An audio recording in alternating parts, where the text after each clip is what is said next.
गणेशोत्सव मंडळ कळवा सर्व गणेश भक्तांचे हार्दिक स्वागत करत आहे.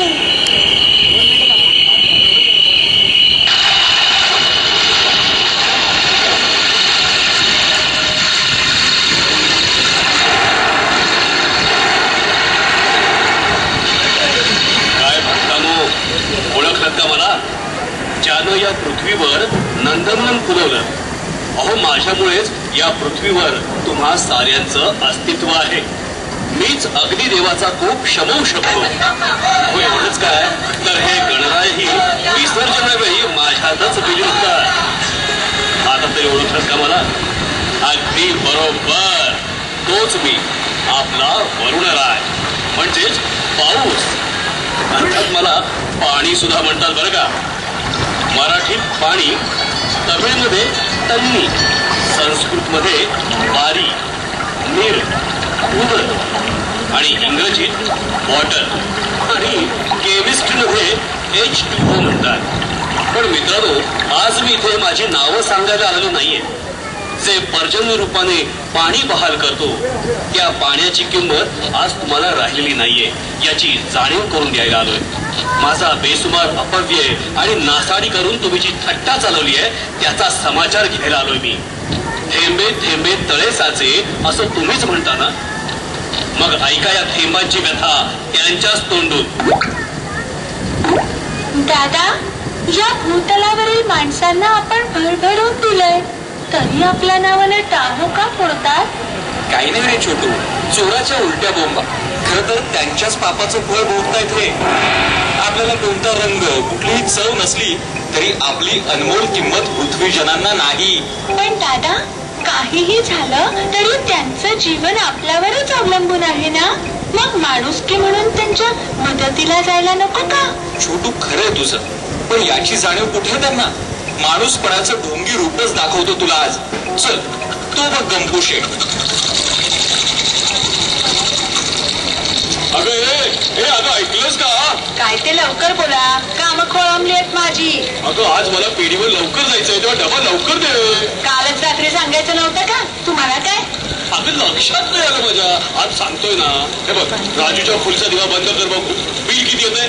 कितीची बचत नको का करायला? दादा, गंपू शेठचं काय चुकलं यार? दात घासताना सगळेच असं करतात ना. अरे, आपल्या वापराबाबत माझी काहीच हरकत नाही. आता बायकोशी बोलताना त्या गंपू शेठनी नळ चालूच ठेवलेला. अरे, पूर्वी लोक तांब्यावर पाण्याने तोंड धुत. वीज बचतीची त्याला काळजी आहे, मग आपल्या बाबत का नको बरं? विजेची निर्मिती आपल्यामुळेच ना. मग पाण्याची बचत करावी असं का वाटत नाही बरं यांना? आणि पाणी टंचाई झाली की आपल्याच नावाने बांबाबो. आता तो बघ किशा. पाणी से नाना चाहिए, गाना है याद आए, गाना चाहिए. अरे किशा, अंघोळ झाली की नाही बाबा तुझी? अरे, अर्धा तास झाला, कॉलेजला जायचंय ना. अजून नाश्ता व्हायचंय तुझा. चल चल चल, आटप लवकर. आणि हो, जाताना मला चल, आटप लवकर. खरं तर हे गाणं आपण म्हणायला हवं. केवढी पाण्याची नासाडी. छोटू, असे कितीतरी बाथरूम सिंगर आहेत जे स्वतःच्या हौसेखातर आपला बळी देतात. आणि गावाकडे बिचारा बळीराजा आपल्या वाचून हालाखीचं जीवन जगतोय. यांना दुष्काळग्रस्त प्रदेशात पाठवायला हवं. मैलोनमैल पायपीट केल्यावर यांना पाण्याची किंमत कळेल. यांच्या येथील धरणातील पाणी यांना घर बसल्या मिळतंय ना. दादा, यांना आपली उधळपट्टी करायला काहीच कसं वाटत नाही. उधळपट्टी ती तर करतातच, त्याचबरोबर आपल्याला अशुद्ध करण्यातही यांचा मोठा वाटा आहे. आता हेच बघ ना, त्या मैत्रिणींकडे बघ. ए सीमा, आणखी एक कप दे ना आईस्क्रीमचा. अगं बस कर, 2 कप मस्त केलेत ना. किती खाणार आईस्क्रीम? त्यात काय आहे, माझा तर हा 4था कप आहे. मला काय हवं तेवढं खा आईस्क्रीम. त्याचा काही त्रास न हो म्हणजे मिळवलं. हा ओ ताई, दादा, त्यांनी तर आईस्क्रीमचे कप आपल्याला भिरकावले. ए भैया, दादा, हा भेळवाला तर चक्क कर्कट पाणी आपल्यात टोचलंय. पाहिलंस ना, स्वच्छतेचा भंग देखील हेच लोक करतात. नदी, नाले, तलावात प्लॅस्टिकच्या पिशव्या, प्लॅस्टर ऑफ पॅरिस पासून बनवलेल्या मूर्त्यांचं विसर्जन, गाई म्हशी धुणं, प्रातःविधी, केमिकल कारखान्यांची रासायनिक आणि विषारी द्रव्य आपल्यातच सोडतात. अस्वच्छतेमुळे पर्यावरणाचा समतोल बिघडतो आणि त्याचा परिणाम रोगराई. या समस्या शिकल्या सवरल्या माणसांना कधी कळणार देवच जाणे. दादा, आपली बचत, स्वच्छता, पाण्याचे साठे सुरक्षित ठेवणे हे यांचे कर्तव्य आहे ना.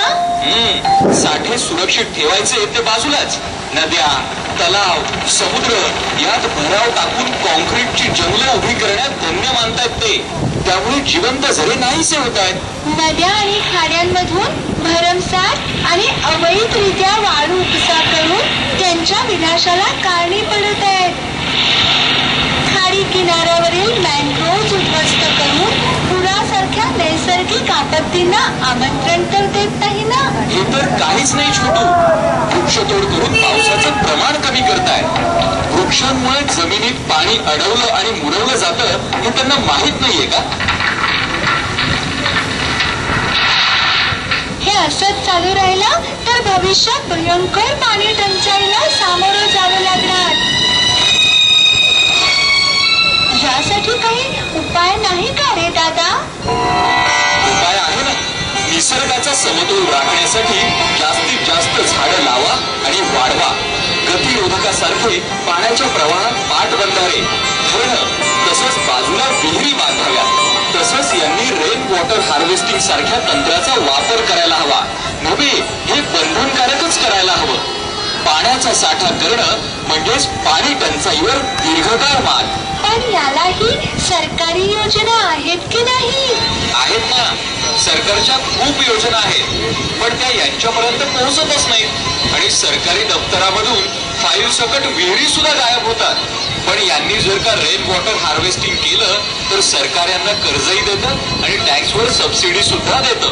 पण दादा, रेन वॉटर हार्वेस्टिंग हा काय प्रकार आहे? सांगतो, ते बघ.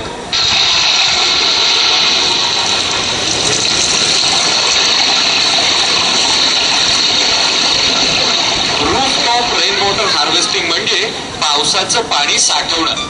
पूर्वी छत्रपती शिवाजी महाराज आपल्या दुर्गम किल्ल्यांमध्ये पाण्यासाठी ही पद्धत वापरत असत. छपरावरचं पाणी तुम्ही जमिनीवरच्या किंवा भूमिगत टाकीत साठवू शकता.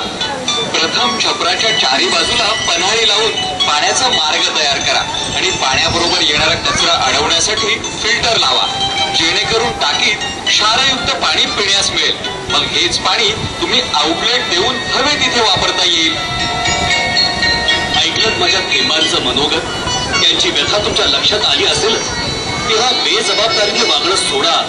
लवकरच चांगल्या कर्माची फळं भावी पिढीला चाखायला मिळतील.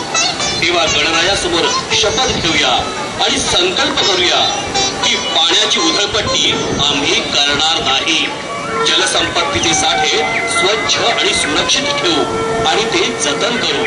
रेन वॉटर हार्वेस्टिंग तंत्राचा वापर बंधनकारक करू आणि या पृथ्वीवर नंदनवन फुलवू.